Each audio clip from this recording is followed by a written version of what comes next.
Alright guys, welcome to part 3 of a complete and total Mass Effect playthrough. Big place. I can't tell the aliens from the animals. Racist! You racist, Ashley. That's why I always regret choosing you over Caden. Racist.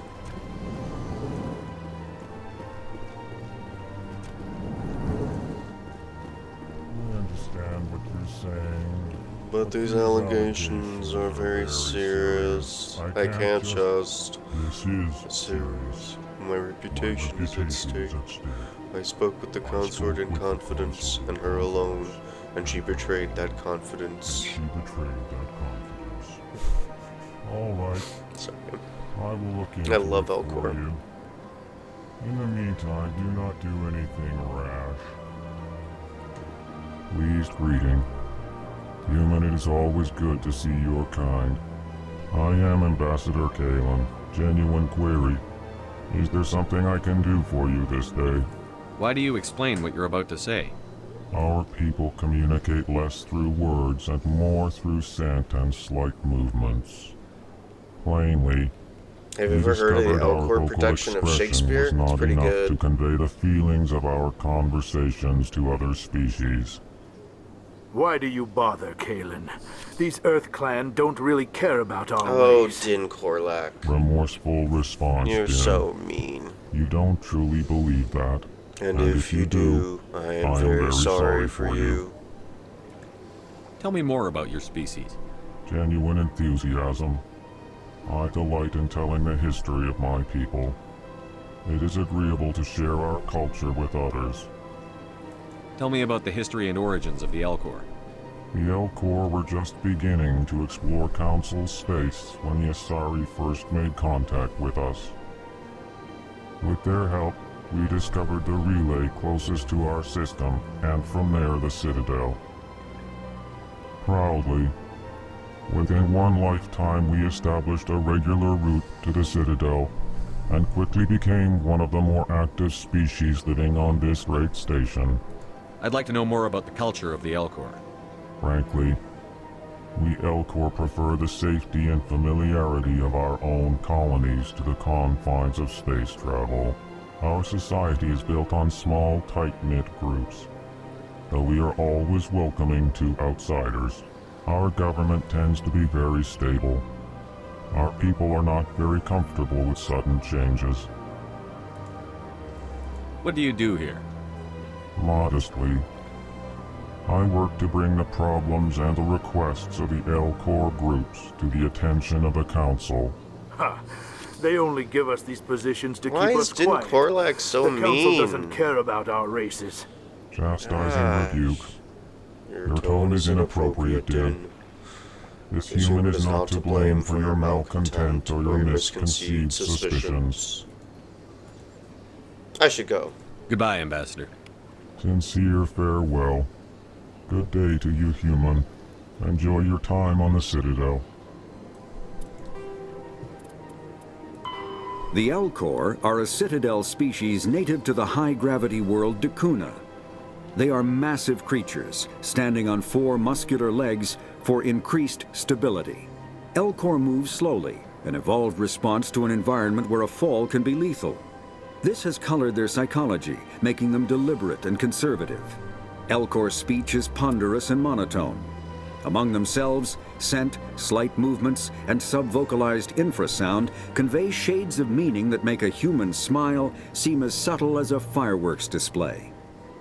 Since their subtlety can lead to misunderstandings with other species, the Elcor often go out of their way to clarify when they are being sarcastic, amused, or angry.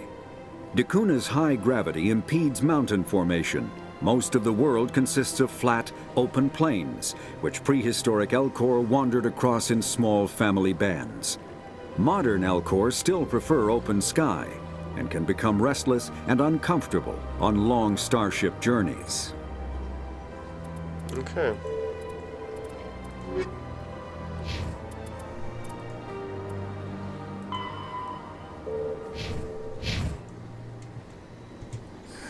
Earth Clan, you are in the wrong place, I think. Your ambassador is next door in the large office. Chastising remark. Don't be so rude, Din. At least introduce yourself. I am Din Korlak, Volus ambassador. Is there something I can do for you, Earth Clan? What is this place? You are in the embassy for the Volus and the Elcor. Your ambassador is next door, in his own office. In this shared space, I aid my fellow Volus when I'm not being interrupted. What is this place? You are Your in ambassador. In this shared space, I aid my fellow Volus when I'm not being interrupted. I'd like to know more about the Volus. I'm sure our history and culture would bore you, Earth Clan.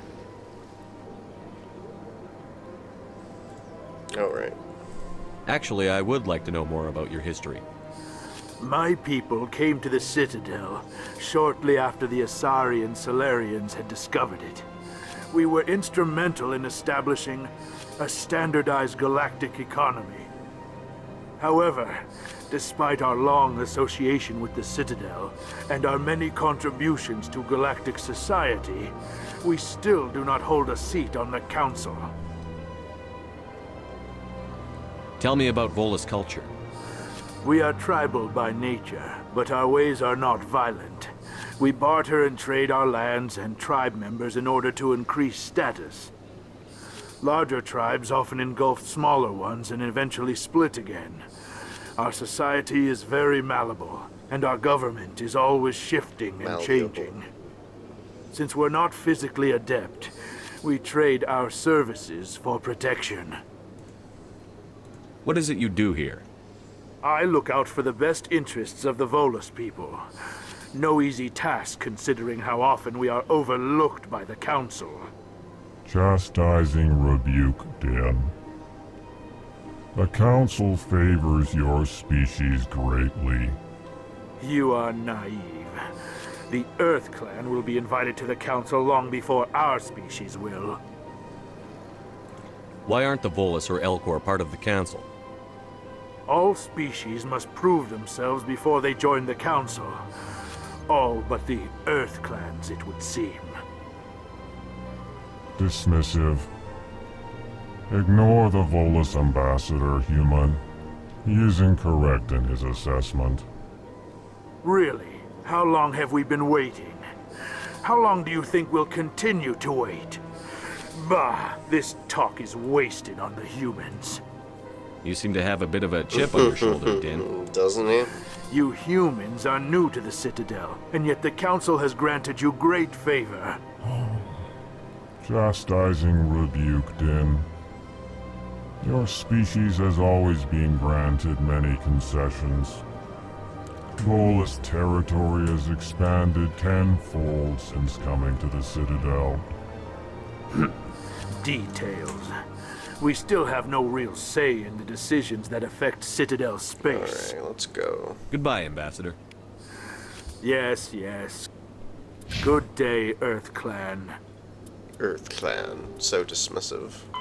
The Elcor, the Volus, are a member species of the Citadel with their own embassy, but they are also a client race of the Turians.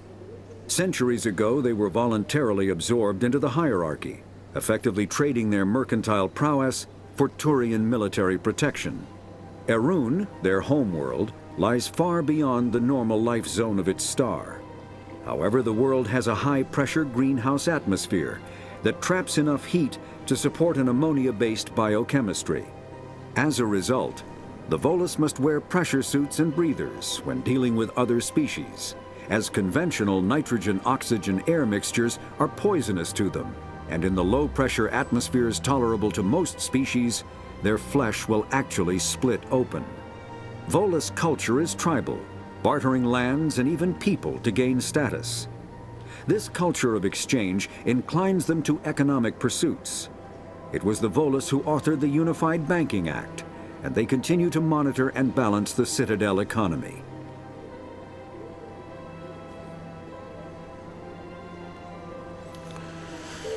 Okay. Let's keep going. Oh, right. This guy. Hello there, human. Sincere apology, but I am here on business and cannot be distracted right now. You seem distressed. Is there something I can do to help? Alarmed response. You overheard that, did you? This is all going so wrong, and it is the Asari consort's fault. She's the one who started all this. Who's this Asari consort? Curious, you have not heard. You must be new to the Citadel. Everyone knows Sha'ira, the consort. I cannot speak more about this problem. It is too sensitive. Suffice it to say, she has compromised my authority as a diplomat. Where can I find this Asari consort? She is across the bridge from here. Her offices are easy enough to spot. Good day, human.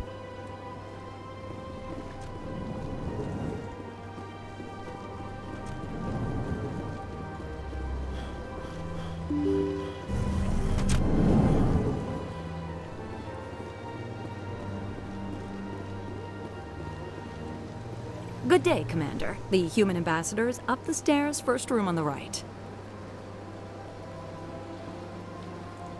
You know who I am? Yes, I receive reports on all newly arrived dignitaries and notable people.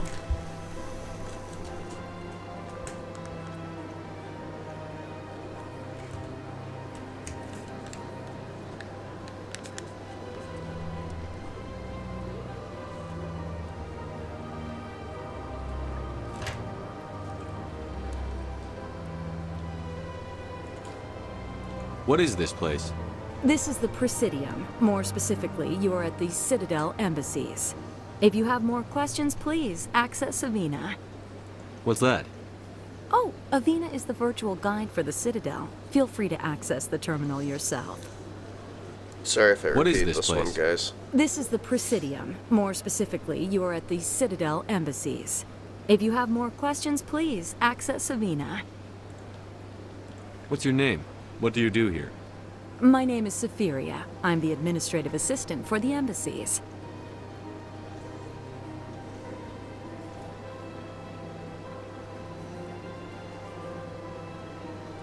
Oh, sorry. You seem to be distracted. The embassies are the hub of all Citadel politics. When you represent trillions of citizens, it tends to get a little busy. I should be going now. Have a pleasant day.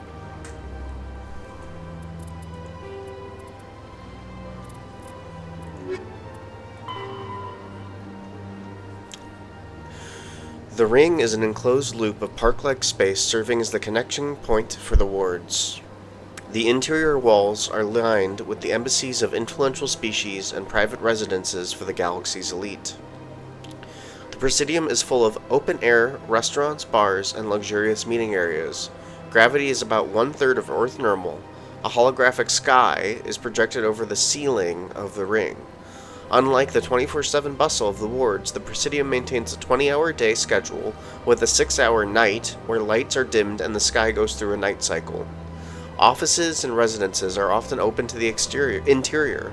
It is not unusual for embassies to have no exterior wall at all. This does not cause a crime problem due to the heavy C-Sec presence and ubiquitous monitoring devices on the Presidium. Thieves are quickly identified and apprehended. The ring is the location of the Citadel's spaceports. Being close to the center of the spin, there is less motion for a ship to match, and the reduced spin gravity makes handling cargo easier. Hundreds of ships pass through the Citadel every day, and every species with an embassy is granted a private dock. The tower at the center of the ring holds the administration of the Citadel Council. The tower rises over a kilometer from the ring, appearing to thrust forward parallel to the ward arms. As the tower is at the center of the spin axis, it experiences little centrifugal force. Gravity is maintained using mass effect fields at a 90-degree angle to the rings and the wards. A consular dock can be found at the base of the tower. While normally used for diplomatic couriers and spectre business, the shuttles docked here can evacuate the council government in an emergency. According to this, there's more.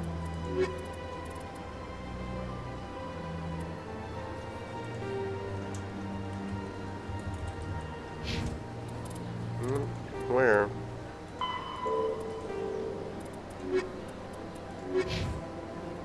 Well, whatever it is, I got it. It's strange. Okay. Sure is peaceful here. Oh, they've built themselves quite the lake. Ashley, Wonder if why anyone are ever you so drowned in it. negative? You're just such a negative person. Welcome to Be the like Presidium. Caden. I might let him Allow me live to this be your time. guide. Hello, Avina. Greetings and welcome to the Presidium. My name is Avina, and I am pleased to be your virtual guide throughout this level of the Citadel space station. What does that mean? I am a fully interactive virtual intelligence, programmed to provide spontaneous guidance at predetermined locations of interest throughout this level of the Citadel. I may also be contacted through any of the Presidium VI terminals, should you require assistance. Give me the tour. You are standing at Presidium Tourism Terminal 1. On either side of this lobby are the embassies of the various Citadel races, along with CSEC headquarters. On the far end of this level, you can see the Citadel Tower, where the Council meets regularly to discuss matters of interstellar importance. I want to know more about Citadel security. Citadel security serves as law enforcement for all regions of the Citadel, though the majority of officers serve in the wards. Executor Palin, a Turian, is the current head of CSEC, but individuals from virtually every species across Citadel space serve as officers beneath him. If you wish to learn more, Executor Palin's office is located in the CSEC headquarters just across the lobby. Tell me about the embassies. Each species in Citadel space important enough to be consulted on matters of galactic politics maintains an embassy on the Presidium. The Volus were the first non-council species to be granted an embassy, roughly 2,384 galactic standard years ago. As Citadel space has expanded, more embassies have been added. The most recently added embassy belongs to your own species, humanity. It was added 19 galactic standard years ago, despite some rather vocal opposition. Why were people trying to keep my species out? Some species felt humanity was given preferential treatment. It often takes a century or more before a new species is granted an embassy. The Council gave a great deal of thought to this matter. In the end, they decided humanity's impact on Citadel space was significant enough to warrant an embassy. How come the Volus were the first species given an embassy? In the early years following the formation of the Council, the Volus were, apart from the Asari and Solarians, the most populous and widespread species in Citadel space. They established many new colonies and trading outposts, and they petitioned the Council for a greater role in determining interstellar policy. In recognition of their work to expand interstellar trade and establish a standardized galactic economy, the Volus were granted an embassy here on the Citadel. Why weren't they made a council race? The Council races have extensive responsibilities. They must provide personnel and ships for the Citadel fleets. They often provide economic aid in times of disaster. It would be unfair to demand such an enormous burden of a species unable to meet these obligations. The embassies allow That's so lesser arrogant. species to have a voice on the Citadel. That's just That's so pretty damn arrogant. I Exactly. apologize if my personality has offended you. Please submit all formal complaints in writing to the Citadel Tourist and Visitor Board.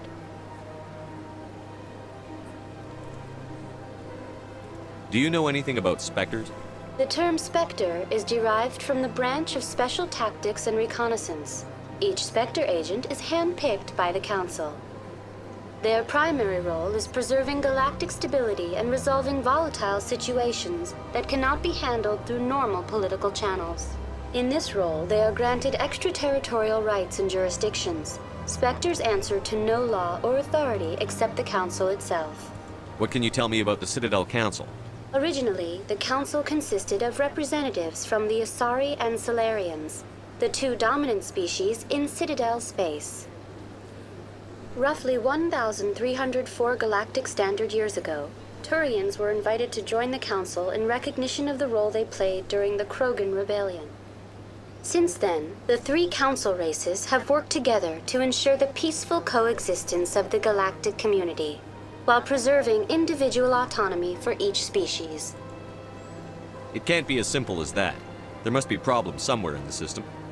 I am not programmed to make that kind of qualified judgment. No, Avina. My code is limited to information and simple interaction simulations. Goodbye, Avina. Goodbye.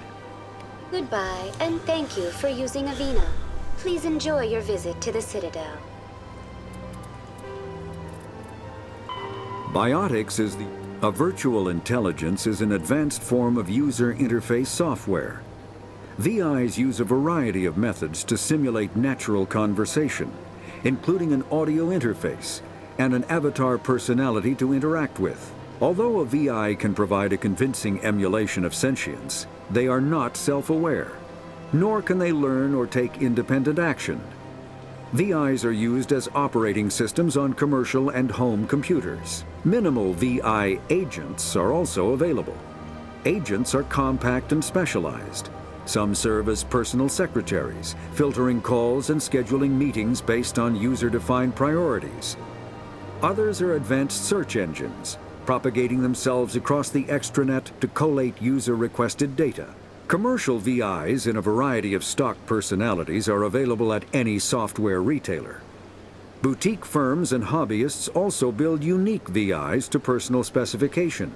Although software emulation of living personalities is illegal, reconstructions of famous historical figures are common. Okay. Done.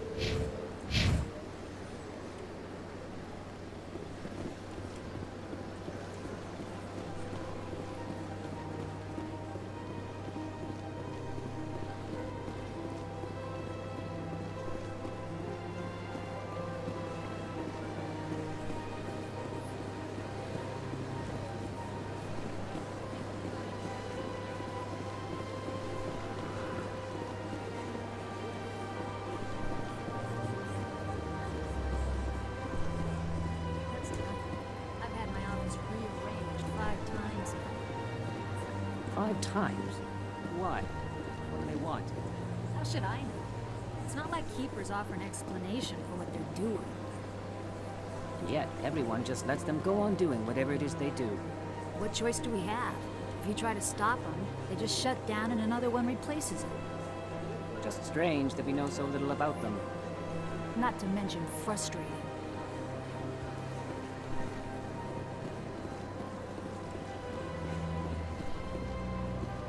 Welcome. I am Naylina. I don't recognize you as one of our expected clients today. Would you like me to see when the consort will be able to meet with you? Can't I just go in? I'm afraid not. Yeah, you must understand there are many who seek the consort services. But if you wish to leave your name, she'll make every effort to meet with you. What do you do here, Nalina? I'm one of the consort's acolytes. Many of the people here today will not see the consort, but they expect to be attended to just the same. It's our job to ensure that they leave contented. What exactly do you attend to? Well, each acolyte has her unique abilities. Some soothe with song, others with conversation. As much as possible, we seek to match the needs of our clients to the skills of our acolytes. My specialty is touch. My fingertips can find every tension point in your body and relieve it. I'd like to try out your services. Excellent. I'll add you to our client list. We should be able to see you in 3 or 4 months. What is the consort? What does she do? It's difficult to explain. She's many things to many people and something different for each. Some seek her for advice, some for entertainment, others still for pleasure. Most of the time, our clients won't realize what they were seeking until after she has provided it for them. You make her sound like some kind of oracle. No, not in the usual sense. She's merely a woman with remarkable compassion and a generous spirit. I suggest you make an appointment and see for yourself. I think I'm done here. Oh, well, I hope you'll return again in the future. We always enjoy seeing new clients. Nalina, Yes, Shaira? send the commander up to see me. I wish to speak with him. Yes, of course, mistress.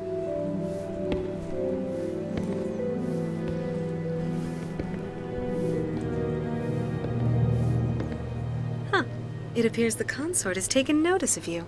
She'd like to meet with you now. Where do I go? Just head upstairs. She'll be waiting for you. I see even the humans find the consort irresistible. You're a Solarian. Who are you to judge? This is my first time. I can't believe I didn't come sooner. You're with the Alliance? My brother's a private back on Earth.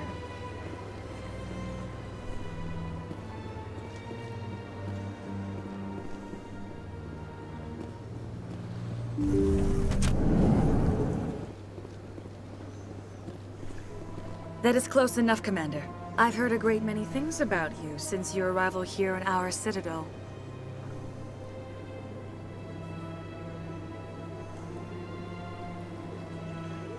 What exactly do you do? That depends on your needs. I offer advice to some, comfort to others. I have a certain problem that could use your expertise. Maybe I can help. I have a friend, Septimus, a retired Turian general. I won't discuss the details, but he wanted me to be more than I could be. We had a falling out. Now he spends his days in Korra's den, drinking and spreading lies about me. If you would speak to him as a fellow soldier, I believe he will listen to you and let the matter be. Okay, Shayura. What happened between you?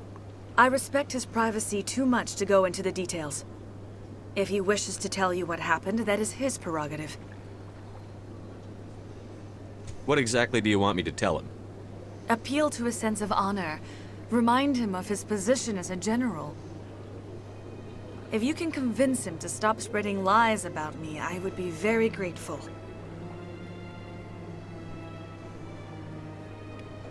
Now I must ask you to take your leave. I have many clients waiting to see me.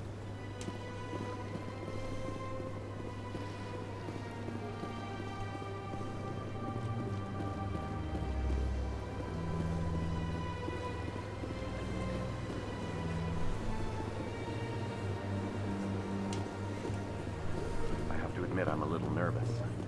That's understandable. Many are a little unsure what to expect their first time.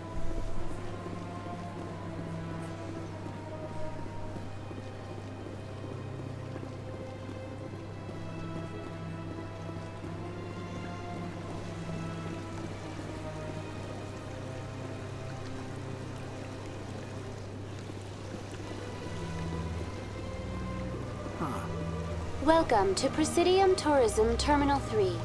Here in the financial district, a number of businesses offer various goods and services to their exclusive clientele. The statue you see before you was commissioned to honor the Krogan soldiers who gave their lives to protect Citadel space during the Rachni Wars. In the aftermath of the Krogan rebellions, several embassies petitioned to have the statue removed. However, this motion was eventually quashed by the Council. Tell me more about the Krogan rebellions. In recognition of their efforts during the Rachni Wars, the Krogan were granted several new colony worlds by the Council.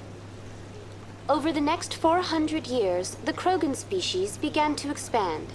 Blessed with an extremely high birth rate, their numbers began to swell. Faced with a critical overpopulation crisis, the Krogan started a violent colonization of nearby worlds inhabited by other Council species. The Krogan rebellions had begun.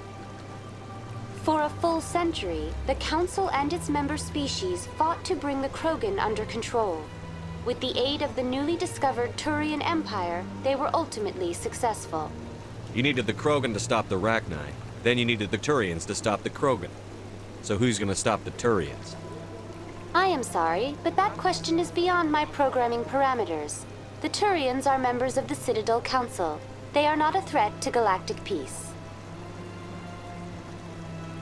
Why did the Council fight so hard to keep the statue? The Krogan were instrumental in saving the galaxy from the Rachni threat.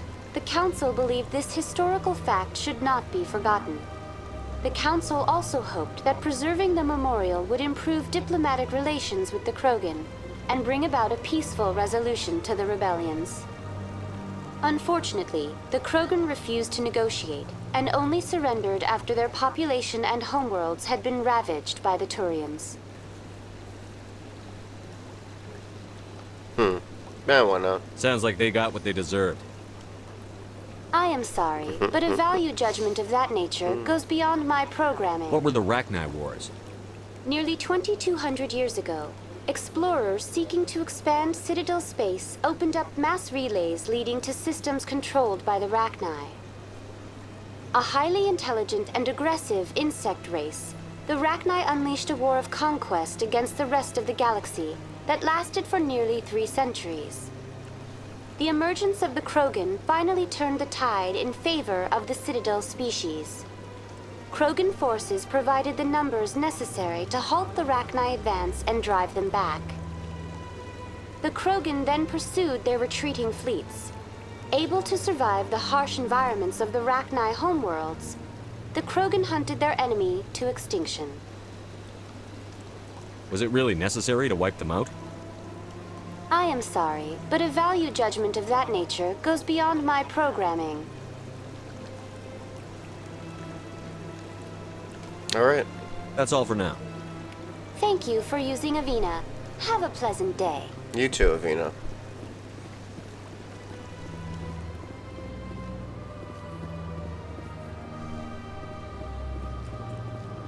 Ah, human.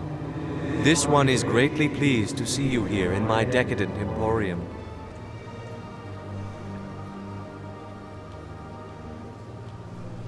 Who are you? This one's face name is Delaninder, though many in this place simply refer to it as Delan.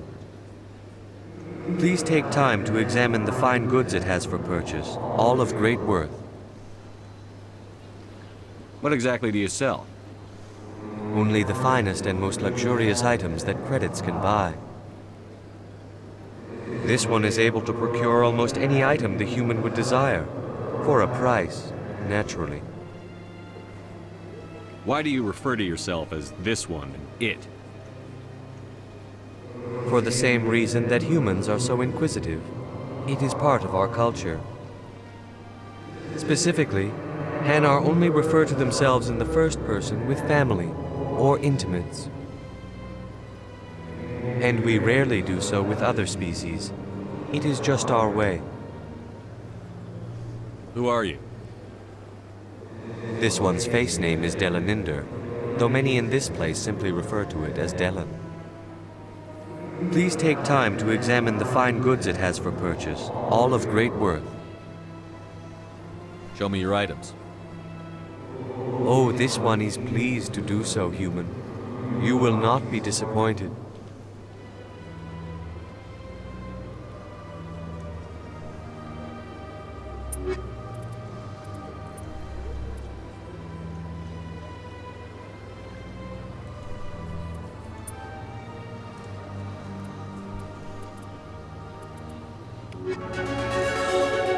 Codex entry.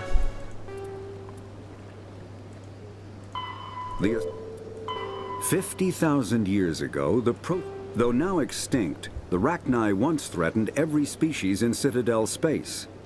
Over 2,000 years ago, explorers foolishly opened a mass relay to a previously unknown system and encountered something never seen before or since, a species of spacefaring insects guided by a hive mind intelligence. Unfortunately, the Rachni were not peaceful, and the galaxy was plunged into a series of conflicts known as the Rachni Wars. Attempts to negotiate were futile, as it was impossible to make contact with the hive queens that guided the race from beneath the surface of their toxic home world. The emergence of the Krogan ended the Rachni Wars. Bred to survive the harshest environments, the Krogan were able to strike at the queens in their lairs and reclaim conquered Council worlds. But when Krogan fleets pressed them back to their homeworld, the Rachni refused to surrender, and the Krogan eradicated them from the galaxy.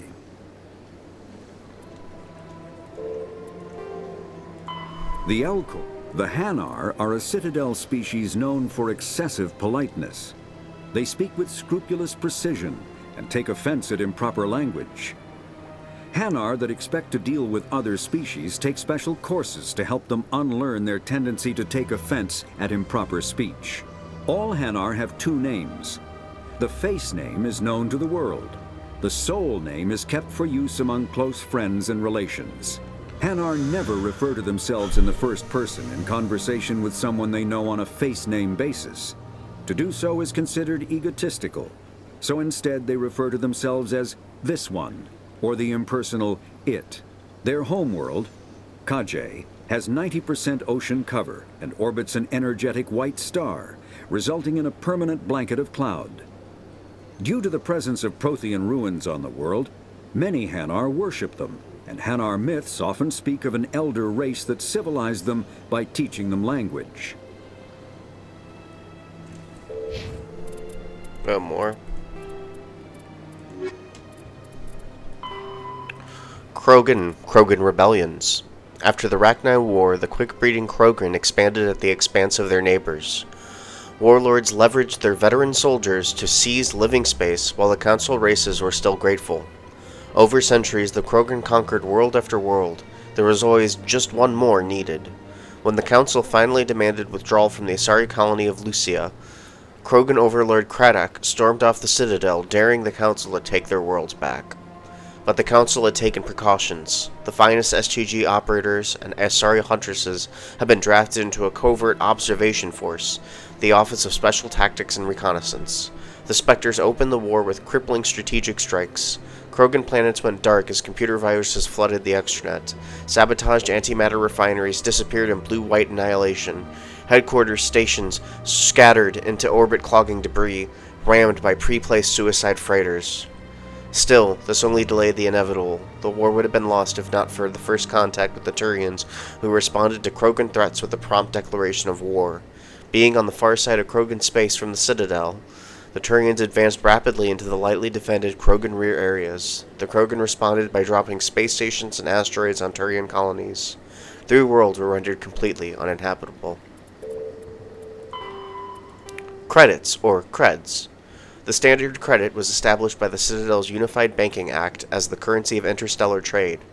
The credit has a managed floating exchange rate calculated in real time by the central bank to maintain the average value of all participating currencies.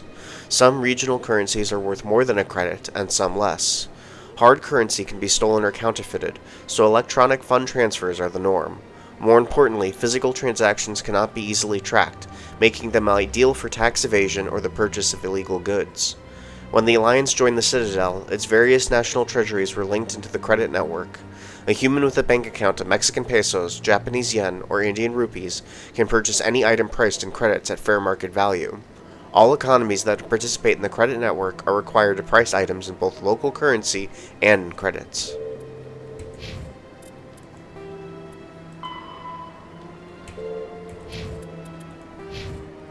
I got 6 points.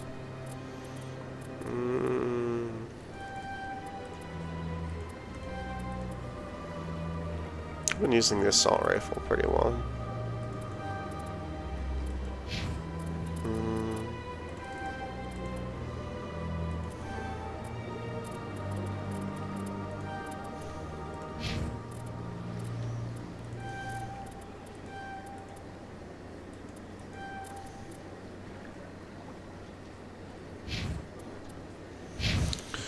Okay, let's move it on.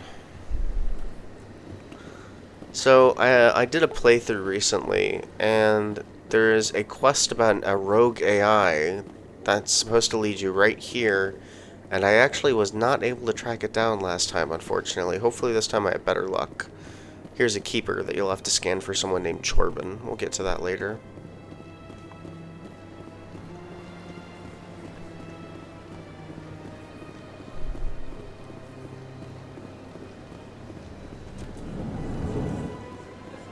Levon. What's this? One of the Earth Clan. Ah, a very famous one, yes? You are the one called Shepherd. It is a great honor to welcome the heroes of the Blitz.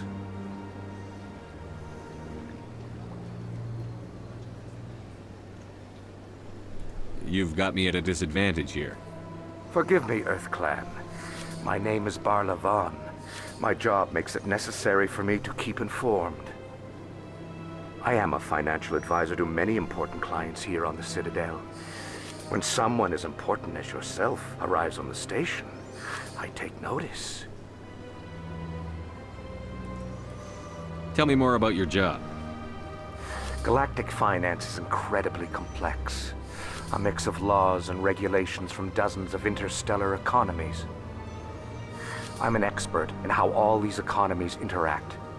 For a fee, I share my expertise. I also offer premium services for those clients who need someone to conduct business without drawing unwanted attention. Discreet and efficient. That's my motto. Sounds pretty shady. Everything I do falls completely within the bounds of interstellar commerce law. Even so, many of my clients would prefer their transactions remain undisclosed. For example, suppose a Hanar ambassador was petitioning the council to reduce tariffs on Hanar goods. How would it look if he had money invested in a Hanar exporting company? Even if his true motives were to help his people, he would be accused of advancing the petition for his own personal gain. I can keep his personal finances private. Still sounds shady to me. Then we can only hope he will never be cursed with a large enough fortune to require my services. What's it like living here on the Citadel? The station is without a doubt the greatest wonder in the galaxy. It is a technological marvel, but its true splendor goes much deeper than the hull and engines. From the Presidium to the wards, the entire station is a testament to the success of the Council. All the species of Citadel spaced together in a single, strong community. What makes the Presidium so special? It is the political center of Citadel space. 80% of all intelligent species in the known galaxy acknowledge the Council's authority on interstellar matters. But only the most powerful and influential species have embassies here on the Presidium. This level of the station is reserved for the elite, Shepard. People like us. What are the wards like? The cultural heart of the galaxy. They pulse with the lifeblood of millions of citizens from dozens of different species. You never know what you'll find down in the wards, Commander. It's always full of surprises. Fortunately, most of them are pleasant. I should go. Goodbye, Oh, Commander. Codex entry.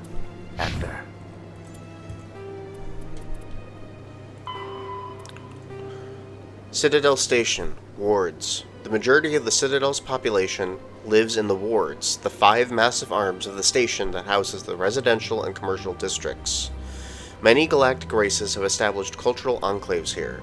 Population density and cost of living are extremely high, akin to Earth cities such as Hong Kong and Singapore. The wards are open-topped with skyscrapers rising from the superstructure. Towers are sealed against the vacuum, as the breathable atmosphere envelope is only maintained to a height of about 7 meters. The atmosphere is contained by the centrifugal force of rotation and a membrane of dense colorless sulfur hexafluoride gas, held in place by carefully managed mass effect fields. The view from the wards is spectacular. In the background, stars, Serpent Nebula, and the nearby blue giant called the Widow move across the sky as the station rotates to stabilize itself. In the foreground, the lights of buildings and vehicles on the opposite ward arms perpetually shine. The Citadel has no real day or night. While the station keeps to standard galactic time for political functions, businesses rarely close and residents acclimate to sleep and work according to personal needs rather than a day-night cycle. Additions and modifications are constantly being constructed, though they must stay within certain specifications that will not compromise the operation of the space station. Occasionally, the Keepers will descend on an area of the wards and move or change the architecture without explanation. Residents have learned to live with these inexplicable intrusions.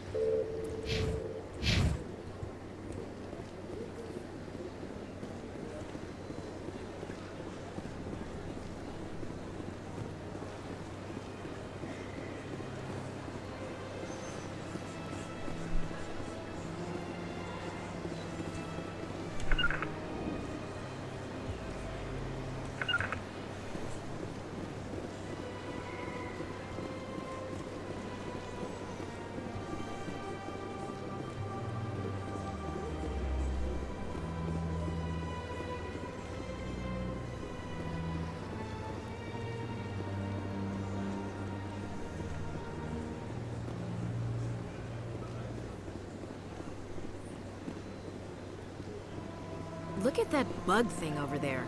What's it doing? Please do not disturb the keepers. Welcome to Presidium Tourism Terminal 2. You are standing near the base of the Citadel Tower, one of the Presidium's most recognizable and important structures. Behind me is the spectacular Relay Monument, a scale model representation of a Prothean mass relay. To your left is one of the Keepers, the enigmatic caretakers of the Citadel, working on a control panel. You may see Keepers involved in various tasks throughout all levels of the Citadel. We ask that you do not interfere with them in any way. The Keepers are essential to the smooth operation of the Citadel. Obstructing their daily work will result in harsh penalties, including incarceration and rehabilitation. Tell me about the Relay Monument. Discovered by the Asari who first arrived at the Citadel, the Relay Monument is one of the station's most interesting and controversial features. What is the meaning behind this striking piece of art? Is it a tribute to Prothean vanity? A reminder of their conquest of the galaxy through mass relay technology? Or perhaps it is a symbol of unity, a Prothean acknowledgement that the relays would eventually lead other species here to the Citadel. No one can say for sure, making the Relay Monument a favorite topic of discussion among academics and scholars. Tell me about the Citadel Tower. Housing both the council chambers and Citadel control, the tower is one of the most important buildings on the station. Access to these areas is restricted to those with the appropriate clearance. What happens in Citadel Control? Citadel Control handles all incoming and outbound transit. Every ship within 2,000 kilometers of the Citadel is under the jurisdiction of Citadel Control. At peak capacity, they are responsible for monitoring upwards of 1,000 vessels. I'd like to hear more about the Council Chambers. The business of the Council, which often has far-reaching effects on the galactic community, is conducted in a room at the apex of the Citadel Tower. The Council Chambers themselves are truly a magnificent sight to behold, though few get to experience the view in person. Typically, only the councilors, ambassadors, and high-ranking officials, along with various support staff, are allowed access. I'm scheduled to have an audience with the Council. Only a handful of visitors to the Citadel are ever granted that privilege. I would be jealous, but that is outside the scope of my program. Are you a person hidden under there? What if someone has business with the Council? The average citizen must go through the proper channels if they wish an audience with the Council. This is usually arranged through their respective ambassadors. Even then, few are given access to the actual Council chambers. In most cases, the ambassador acts on behalf of the citizen. I'd like to know more about the Keepers. Little is known about these peaceful servants of the Citadel, though they are essential to the operation and maintenance of the entire station. Citadel regulations protect the Keepers against interference during the performance of their tasks. Failure to comply will result in harsh penalties. Keepers can be seen in all sections of the Citadel, but are typically found in and around the tower. Any particular reason there are so many Keepers in this area? Oh, The isn't there Keepers just... do not communicate with other species.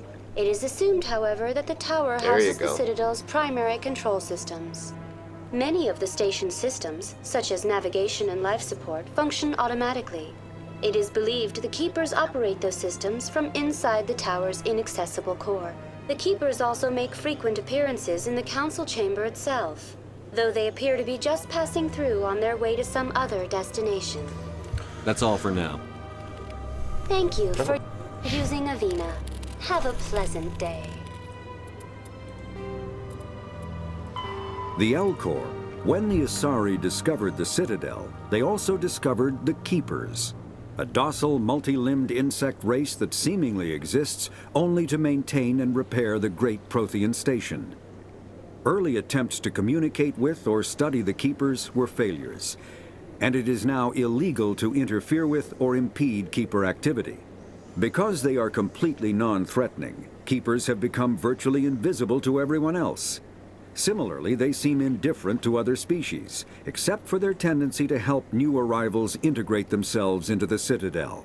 No matter how many Keepers die due to old age, violence, or accident, they maintain a constant number. No one has discovered the source of new Keepers, but some hypothesize they are genetic constructs, biological androids created somewhere deep in the inaccessible core of the Citadel itself.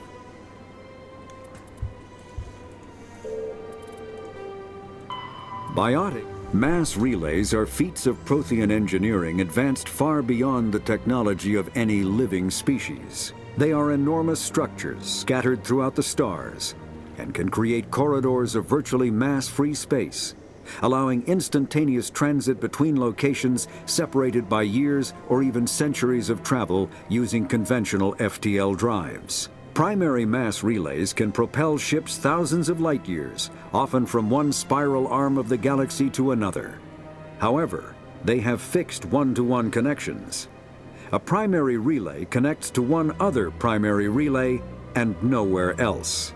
Secondary relays can only propel ships across a few hundred light years. However, they are omnidirectional. A secondary relay can send a ship to any other relay within its limited range. There are many dormant primary relays whose corresponding twins have not yet been located. These are left inactive until their partner is charted, as established civilizations are unwilling to blindly open a passage that might connect them to a hostile species. Okay.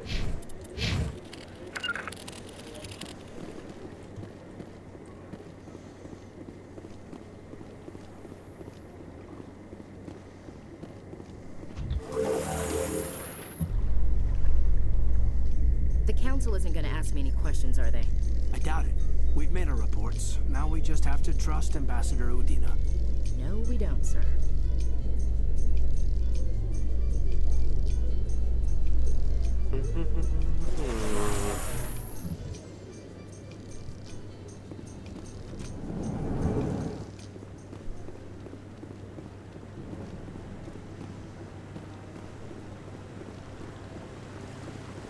Saren's hiding something. Give me more time. Stall them. Stall the Council? Don't be ridiculous. Your investigation is over, Garrus.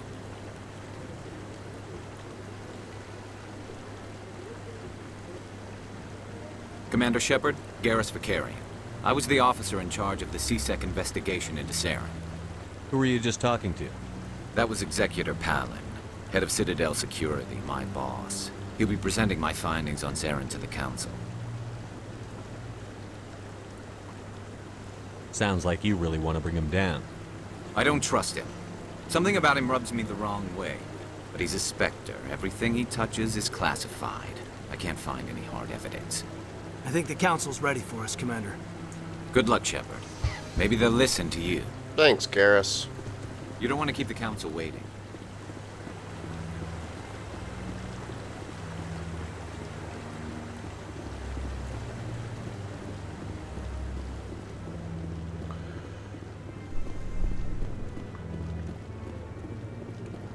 Don't be ridiculous. The Volus won't be joining the Council for years. I'm not so sure. The humans are making a strong push, and you can bet the Volus will be right on their coattails if they succeed. Allowing the humans to join us is a sound strategic move. But the Volus? No. The Hanar are likely to be next, then the Elcor. You may be right, though the Hanar need to lighten up a bit first. You just don't like them because you have trouble understanding them.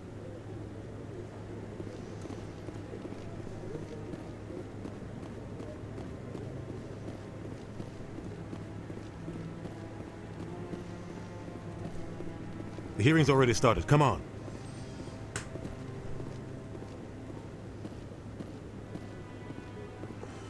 The Geth attack is a matter of some concern, but there is nothing to indicate Saren was involved in any way. The investigation by Citadel Security turned up no evidence to support your charge of treason.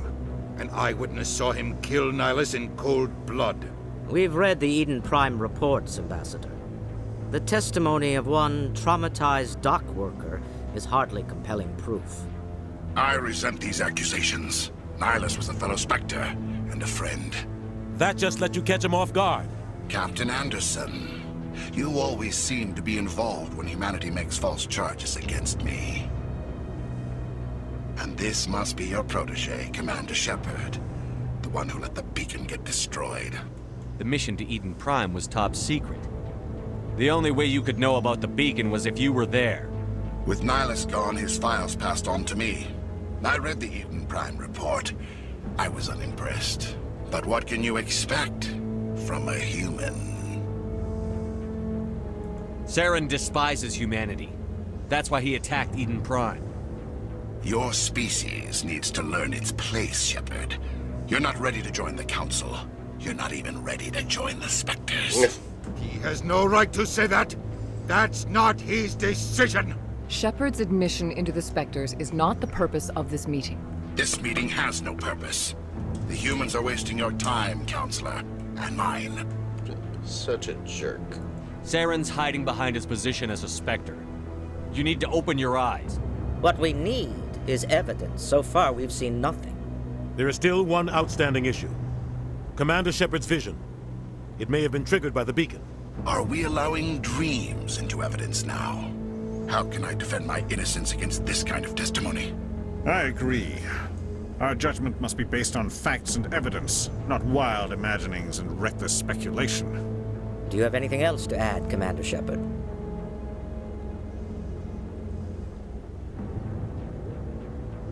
You've made your decision. I won't waste my breath. Judgmental jerks. The Council has found no evidence of any connection between Saren and the Geth. Ambassador, your petition to have him disbarred from the Spectres is denied. I'm glad to see justice was served. This meeting is adjourned.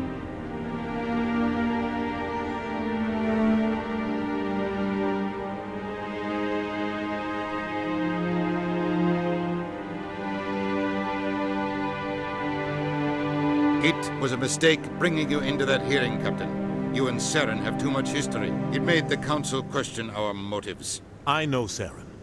He's working with the Geth for one reason. To exterminate the entire human race. Every colony we have is at risk.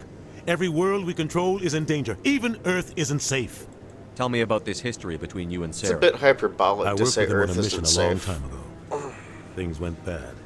Real bad. We shouldn't talk about this here. But I know what he's like. And he has to be stopped. What's our next step? As a Spectre, he's virtually untouchable. We need to find some way to expose him. What about Garrus, that CSEC investigator? We saw him arguing with the Executor. That's right. He was asking for more time to finish his report. Seems like he was close to finding something on Saren. Any idea where we could find him? I have a contact in CSEC who can help us track Garrus down. His name is Harkin. Forget it. They suspended Harkin last month, drinking on the job. I won't waste my time with that loser. You won't have to. I don't want the Council using your past history with Saren as an excuse to ignore anything we turn up. Shepard will handle this.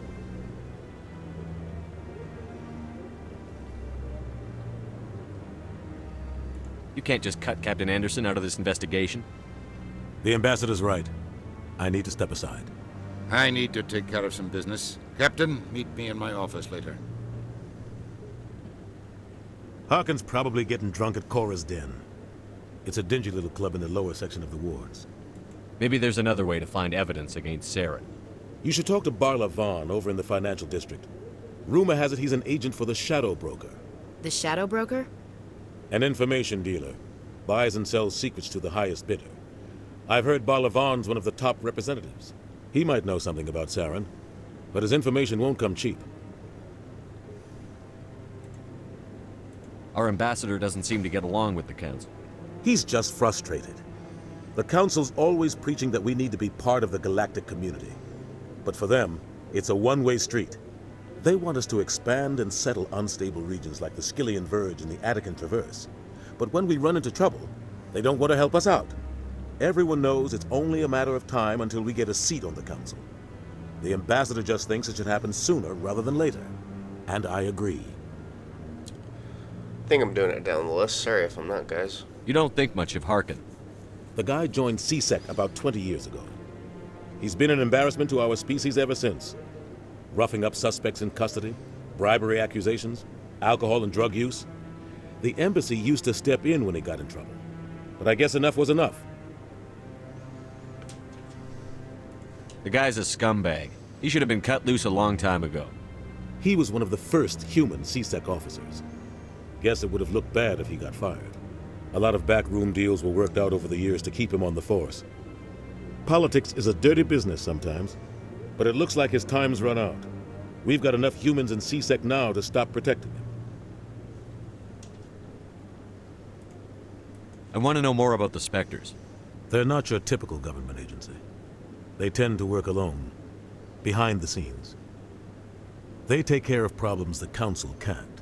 It's not easy preserving peace across an entire galaxy. The Council prefers to use diplomacy and negotiation. But sometimes more extreme measures are needed. What's their command structure like? There is no command structure. Each Spectre answers directly to the Council. Sometimes they're sent on specific missions. Other times, they act on their own. They tend to operate outside the law, do whatever it takes to accomplish their goals. The Council just turns a blind eye. Spectres have a lot of power, Shepard. What happens when a Spectre goes rogue, like Saren? It doesn't happen often. The Council is careful when they select their candidates. But when something does go wrong, there's usually only one solution. Send another Spectre to bring the rogue agent down. They sound like shadow operatives. Everything about them is classified. We don't even know how many there are. The latest Alliance estimate puts their numbers under 100. But the Council couldn't do its job without them. They're the Citadel's top agents, the last line of defense, the final option before open war. The entire galaxy respects and fears them. If a Spectre shows up, you know something big is about to happen. Tell me more about the Shadow Broker. He's a necessary evil of galactic politics. Buying and selling information is a part of the game, and the Shadow Broker just happens to be the best player on the field. Always sells to the highest bidder. Doesn't get involved in politics, doesn't pick sides. A simple system, but it works. He's not a threat to anyone, not directly. He's just a resource we can use, or she is. Or maybe they are. Nobody really knows.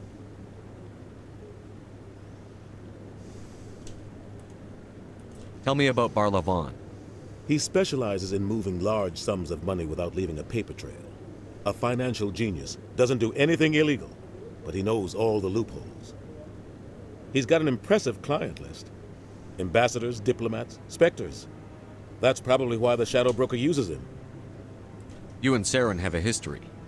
What happened? About 20 years ago, I was part of a mission in the Skillian Verge.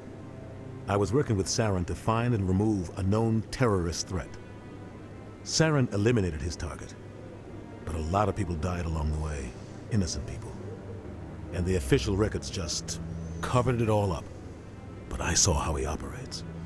No conscience, no hesitation. He'd kill 1,000 innocent civilians to end a war without a second thought. Killing innocents doesn't end wars. Oh, it's just on the other one. Lived a little dangerously. I know how the world works, Commander. Sometimes you're forced to make unpleasant decisions. But only if there's no other way. Saren doesn't even look for another option. He's twisted, broken. He likes the violence, the killing. And he knows how to cover his tracks. I should go. Good luck, Shepard. I'll be over in the ambassador's office if you need anything else. Okay, I think this is going to be it, guys. I'm going to check the time real quick after we do this next codex entry.